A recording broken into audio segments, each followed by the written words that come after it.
नमस्कार, स्वागत आहे तुमचं अन्नपूर्णा किचन मध्ये। आपण अनेक पद्धतीने भेंडीची भाजी ही तयार करतो। भेंडी ही सहसा चिकट असल्यामुळे काही जणांना आवडत नाही, तर मी आज तुम्हाला खूपच जबरदस्त आणि सोप्या पद्धतीने धाबा स्टाईल भेंडीची रेसिपी घेऊन आलेली आहे। ही झटपट तयार होते आणि चवीला अप्रतिमही लागते। चला तर मग वेळ न घालवता रेसिपीला सुरुवात करूया। त्यासाठी लागणारे साहित्य आपण पाहणार आहोत। तर मी इथे एक तुकडा अद्रक घेतलेला आहे, 4 ते 5 लसणच्या पाकळ्या, एक मीडियम साईजचा बारीक चिरून घेतलेला कांदा आणि छोटी अर्धी वाटी मी इथे फ्रेश दही घेतलेली आहे। ही दही आंबट घ्यायची नाहीये।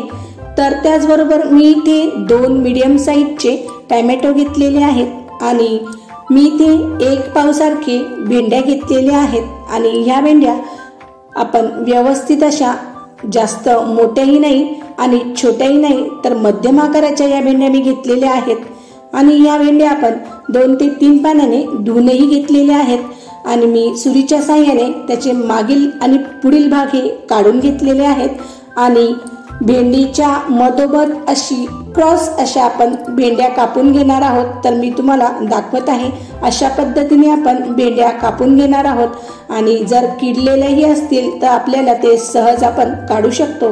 तर अशा पद्धतीने भेंड्या कापल्या तर खूपच छान आणि मस्त भाजी दिसायलाही दिसते आणि चवीलाही अप्रतिम तयार होते। आता त्याचबरोबर आपण या भेंड्या आता मसाला घालून मॅरिनेट करून घेणार आहोत। तर त्यासाठी मी इथे 1 चमचा बेसन घेतलेले आहे आणि थोडेसे मीठ यामध्ये आपण घालणार आहोत आणि 1 चमचा मी इथे लाल मिरची पावडर घेतलेली आहे आणि अर्धा निंबूचा रस यामध्ये आपण पिळून घालून घेणार आहोत आणि निंबू पिळल्यानंतर सर्व साहित्य आपण हाताच्या साहाय्याने एकजीव करून घेऊयात। तर ही प्रोसेस आपल्याला हातानेच करायची आहे।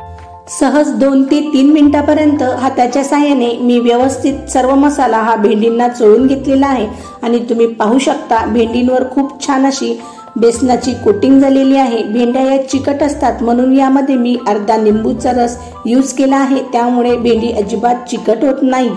तर ही प्रोसेस तुम्ही नक्की ट्राय करा।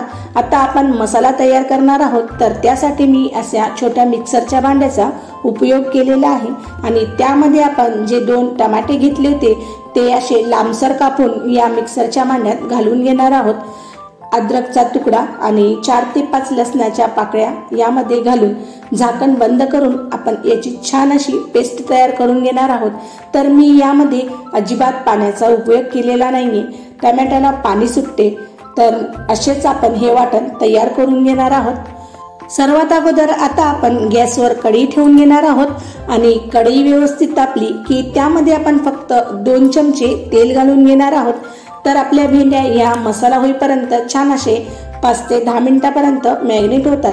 तर आपण या भेंड्या या तेलामध्ये घालून घेणार आहोत आणि छान असे कुरकुरीत होईपर्यंत 2 ते 3 मिनिटापर्यंत या तेलामध्ये फ्राय करून घेणार आहोत। सर्व भेंड्या मी हळूवार पद्धतीने तेलामध्ये घालून घेत आहेत आणि असं केल्यामुळे भेंड्या या छान अशा कुरकुरीत तयार होतात आणि चिकटपणाही या भेंडींना राहत नाही आणि जेव्हा आपण मसाल्यामध्ये हे भेंड्या घालू तर खूपच चविष्ट आणि जबरदस्त चव या भेंडींना येते।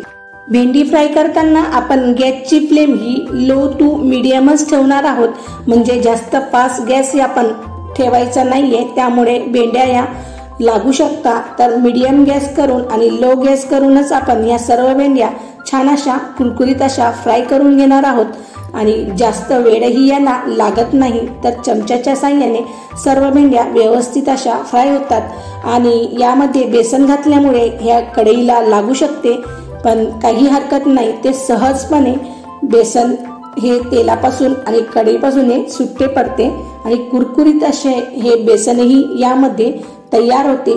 तर तुम्ही पाहू शकता खूप छान आणि मस्त अशा कुरकुरीत भेंड्या तयार झालेल्या आहेत। आता आपण एका डिशमध्ये या भेंड्या काढूनही घेऊया।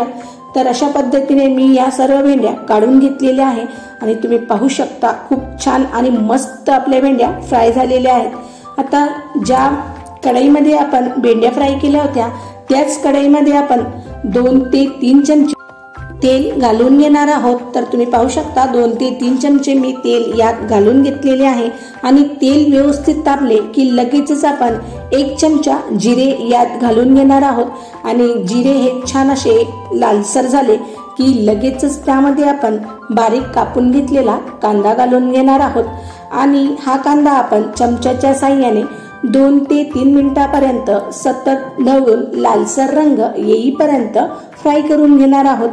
तर तुम्ही पाहू शकता या कांद्याला जास्त वेळ लागत नाही। तर 2 ते 3 मिनिटं झालेली आहेत आणि मी तुम्हाला दाखवतही आहे। खूप छान आणि मस्त लालसर आपला कांदा फ्राय झाले आहे। आता लगेचच आपण यामध्ये जे टोमॅटोचे वाटण करून घेतले होते ते यामध्ये घालून घेणार आहोत।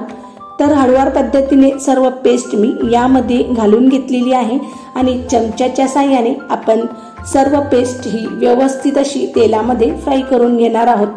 तर 2 ते 3 मिनिटापर्यंत मी छान असे कांदा आणि टोमॅटोची प्युरी ही छान फ्राय करून घेतलेली आहे। आता यामध्ये आपण सर्व कोरे मसाले घालणार आहोत। तर सर्वात अगोदर मी इथे 2 चमचे लाल मिरची पावडर घातलेली आहे। तिखट तुम्ही तुमच्या आवडीनुसार कमी किंवा जास्तही करू शकता आणि 2 चमचे धने पावडरही घातलेली आहे आणि 1 चमचा मी इथे हळदही घालून घेणार आहोत आणि चमच्याच्या साहाय्याने सर्व मसाला 2 ते 3 मिनिटापर्यंत तेलात फ्राय करून घेणार आहोत। तर 2 ते 3 मिनिटं झालेली आहेत। आता लगेचच आपण यामध्ये अर्धी वाटी दही घालून घेणार आहोत आणि ही दही मी विस्करच्या साहाय्याने व्यवस्थित अशी फेटून घेतलेली आहे। तर दही ही फेटूनच यामध्ये यूज करायची आहे। तर दही घातल्यानंतर चमच्याच्या साहाय्याने मी व्यवस्थित सर्व मसाल्यामध्ये दही एकजीव करून घेणार आहोत। काही वेळेस मसाल्यामध्ये दही घातल्यामुळे दही फाटू शकते, तर आपण चमच्याच्या साहाय्याने सर्व दही फास्ट असे हात न थांबवता एकजीव करून घेणार आहोत। असं केल्यामुळे दही ही फाटत नाही आणि खूप छान अशी मस्त तेलामध्ये फ्राय होते। आता लगेचच आपण यावरती झाकण ठेवून घेणार आहोत आणि 4 ते 5 मिनिटापर्यंत छान तेल सुटेपर्यंत आपण हा मसाला तेलात फ्राय करून घेणार आहोत। तर 4 ते 5 मिनिटं झालेली आहे। मी तुम्हाला झाकण खोलूनही दाखवत आहे। खूप छान आणि जबरदस्त या मसाल्याने तेलही सोडलेले आहे। मंद गॅसवर ही प्रोसेस आपण करणार आहोत म्हणून खूप छान आणि मस्त हा मसाला फ्राय होतो। आता फ्राय झालेल्या मसाल्यामध्ये आपण भेंड्या घालून घेणार आहोत आणि लगेचच त्यामध्ये चवीनुसार मीठही घालून घेऊयात आणि चमच्याच्या साहाय्याने सर्व मसाला आणि भेंडी यामध्ये एकजीव करून घेणार आहोत। तर तुम्ही पाहू शकता खूप छान आणि मस्त भेंडी आणि आपले मसाले हे एकजीव झालेले आहेत। आता सहज 2 ते 3 मिनिटापर्यंत आपण ही प्रोसेस करणार आहोत आणि 2 मिनिटापर्यंत छान असे त्याला वाफही काढून घेऊयात। आता 2 मिनिटं झालेली आहेत। आता यामध्ये आपण अर्धा ग्लास सारखे पाणी घालून घेणार आहोत। तर मी इथे मिक्सरच्या भांड्यामध्ये अर्धा ग्लास पाणी घालून घेतलेले आहे आणि हे पाणी आपण भेंडींमध्ये घालून घेणार आहोत। तर या भाजीमध्ये पाण्याचा वापर जास्त करायचा नाहीये, फक्त भेंडी शिजेपर्यंतच पाणी आपण यामध्ये घालणार आहोत आणि आता लगेचच त्यावर झाकण ठेवून 5 ते 10 मिनिटापर्यंत मंद आचेवर छान अशी भेंडी गळेल तोपर्यंत आपण भेंडी शिजवून घेणार आहोत। तर 5 ते 10 मिनिटं झालेली आहेत आणि मी तुम्हाला झाकण खोलूनही दाखवत आहे। खूपच जबरदस्त आणि छान असा आपला मसाला आणि भेंडी ही तयार झालेली आहे। मी तुम्हाला झूमही करून दाखवत आहे। तर खूप छान आणि मस्त या भाजीला तरी सुटते आणि झटपट ही रेसिपी तयारही होते। आता लगेचच आपण यामध्ये 1 चमचा कसुरी मेथी घालणार आहोत। कसुरी मेथी या भाजीमध्ये घातल्यामुळे भाजीला खूपच जबरदस्त आणि अप्रतिम अशी चव येते। तर तुम्ही ह्या भाजीमध्ये कसुरी मेथी नक्की यूज करा। तर 2 ते 3 मिनिटापर्यंत भाजी ही छान अशी उकळी काढून घेऊयात आणि आता मी तुम्हाला गॅस बंद करूनही दाखवत आहे।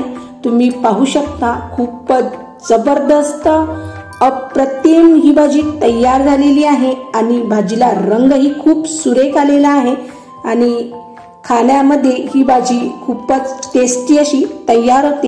तयार आहे आपली दही मसाला भेंडी रेसिपी। ही रेसिपी मी तुम्हाला सर्व्ह करून दाखवत आहे। ही भाजी तुम्ही गरमागरम पोळी किंवा गरमागरम परोठ्यासोबत एन्जॉय करू शकता। घरात पाहुणेही आले तरी तुम्ही ही रेसिपी एकदा नक्की ट्राय करा, त्यांनाही खूप आवडेल। आणि लहान मुलांच्या टिफिनसाठी, त्याचबरोबर रात्रीच्या जेवणात किंवा दुपारच्या जेवणात तुम्ही ही रेसिपी तयार करू शकता। ज्या पद्धतीने आपण हॉटेल किंवा धाब्यावरती रेस्टॉरंट स्टाईल भेंडी मसाला खातो, त्याच पद्धतीने ही भेंडी ही तयार होते। आणि ज्यांनाही ही भेंडी आवडत नाही तोही खूप आवडीने खाईल अशी ही रेसिपी जबरदस्त आणि चविष्ट अशी तयार होते। आहे ना खूप सोपी रेसिपी। मग कशी वाटली तुम्हाला ही रेसिपी? तुम्हीही अशाच पद्धतीने ही रेसिपी नक्की ट्राय करा आणि कशी झाली ते मला कमेंट्स मध्ये नक्की कळवा।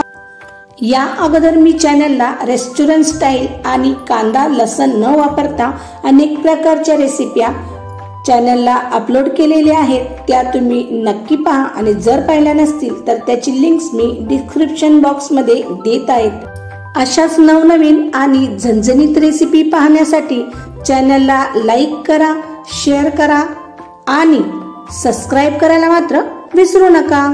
धन्यवाद।